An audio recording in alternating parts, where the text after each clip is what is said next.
Hello mga chingo, ngayon ay first time kong pupunta ng Seoul dahil ako ay magkakakuha rin ng driver license.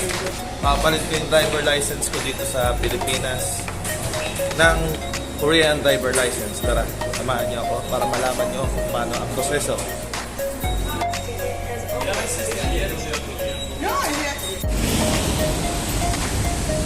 So ngayon guys, nandito na kami ngayon at papasok na kami sa loob ng building.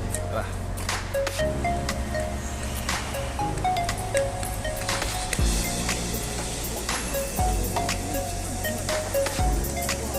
Dahil guys, isa sa mga requirements ang picture na passport size, kailangan ko magpa-picture dito sa second floor.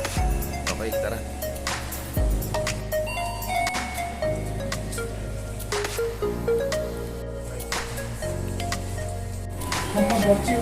So dito, ito ang magugupit kong pinicture mo. Kasi manong lang. Okay na to?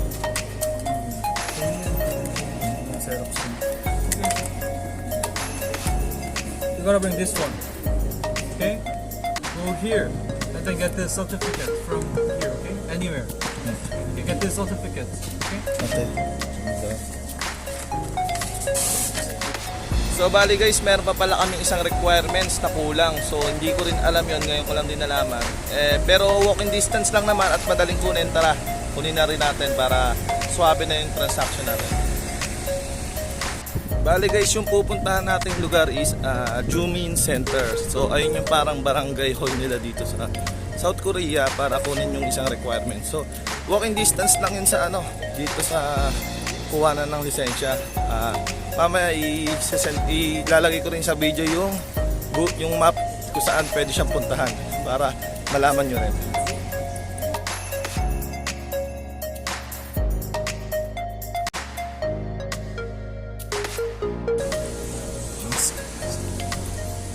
Saan? Itong malaking building na yan. So bale mga kachinggo, ibibidyo ko na rin para maging familiar kayo sa lugar, lalo na sa mga first timer na medyo takot-takot pa sa mga pagpunta sa mga lugar-lugar. Eto, magkakaroon na kayo ng landmark or palatandaan kung saang lugar yung pupuntahan nyo. So yung requirements na yun is certificate of entry date and exit date. So ayun yung kukunin natin. So nandito na tayo. Yan.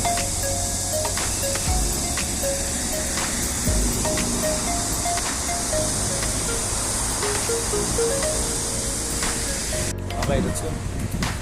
Dito siguro sa second floor.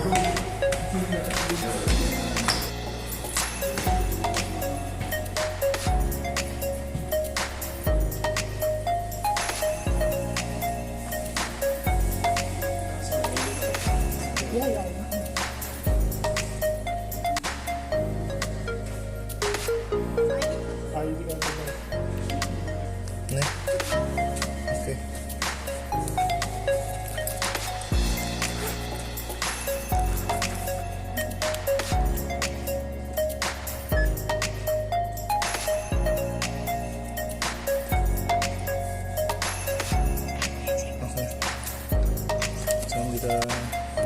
So dito nga pala guys, additional tips kapag iinom kayo ng tubig sa mga ganitong dispenser. Wala silang baso, ang ginagamit nila papel.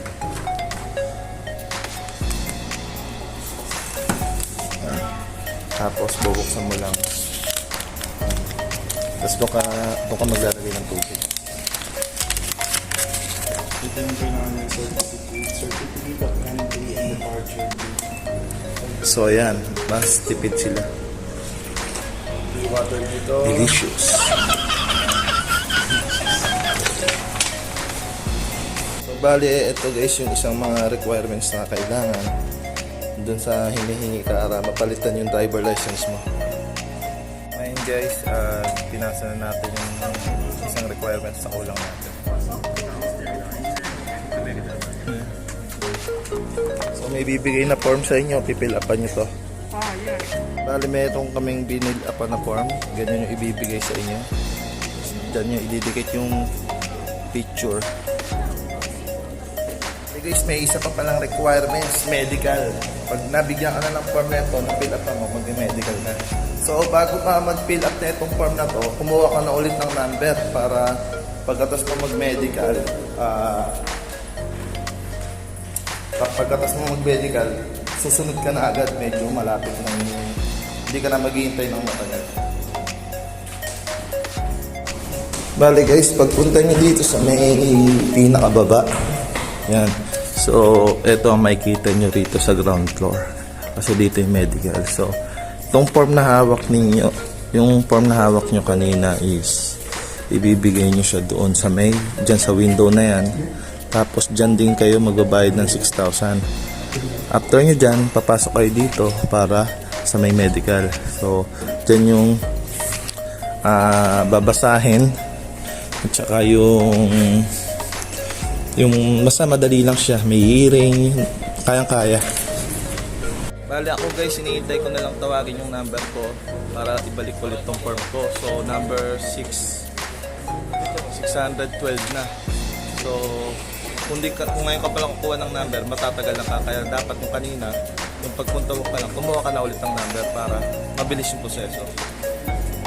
Bali guys, madali lang yung medical, para ka lang yung titignan lang yung eye vision mo, tatakpan mo, tatanong kung anong number to, anong letra to. So ganun lang, ang bayad lang dun is 6,000 won. So napakamura lang.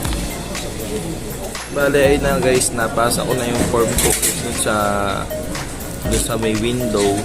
Bali, pinagbayad na lang ako ng 10,000 kasi yun yung para sa bayad. Then after nun, kukunin nila yung papel na hawak mo. Tapos hintayin mong tawagin yung pangalan mo dito sa window number 1. So dyan sa screen, dyan lalabas yung pangalan mo. Hintayin mong tawagin yung name mo dyan. Saka ka lalapit para kunin yung card mo. So ayun na guys, tinawag na yung pangalan ko. Pupunta na ako.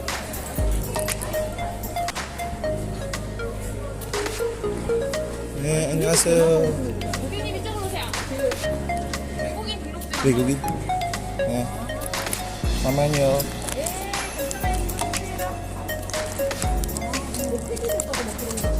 네. 네, 감사합니다. So, eto na guys, nakuha natin ang ating driver license. So yun na nga guys, so bago mo pag tinawag yung name mo doon, kailangan mo i-present yung ARC card mo, tsaka nila ibibigay yung driver license mo ng Korean. At eto na, sana all! Napakabilis lang, napakadali lang, sundin nyo lang mabuti yung instruction para hindi kayo maligaw. So kahit hindi ka magaling mag-Korean, basta kompleto mo yung mga requirements, mapapalit mo yung driver license mo dito sa Korea. So sana guys, nakatulong tong video na to at sana ingat-ingat din sa pagdadrive, lalo na sa mga kapag nakakuha na kayo ng driver license tapos pauwi na kayo, dahil baka mamaya meron kayong mga violation na hindi nyo alam. So pwede rin yun maging sanhi o dahilan para hindi kayo makabalik na Korean kasi hindi nyo na-settle yung mga violation na yun. So, doble ingat.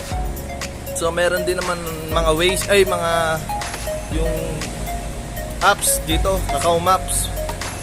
So, doon lumalabas din naman yung mga, kung may camera, yung dadaanan. So, magbabagal ka na lang doon para safe. So, sana nakatulong talaga to ng mabuti. At sa iba kasi may bayad. So, medyo malaki. So, ginawa ko tong vlog na to para makatulong sa ating mga kababayan natin para hindi na sila gumastos ng malaki. So sana kung hindi ka pa nakapollow sa aking page, please follow, like, and share na rin tong video para malaman din ng mga iba nating kababayan kung paano ipapalit yung driver license nila dito sa South Korea. So okay, sige. Hanggang sa muli. Paalam. Sana all may driver license na. Pwede nang gumala.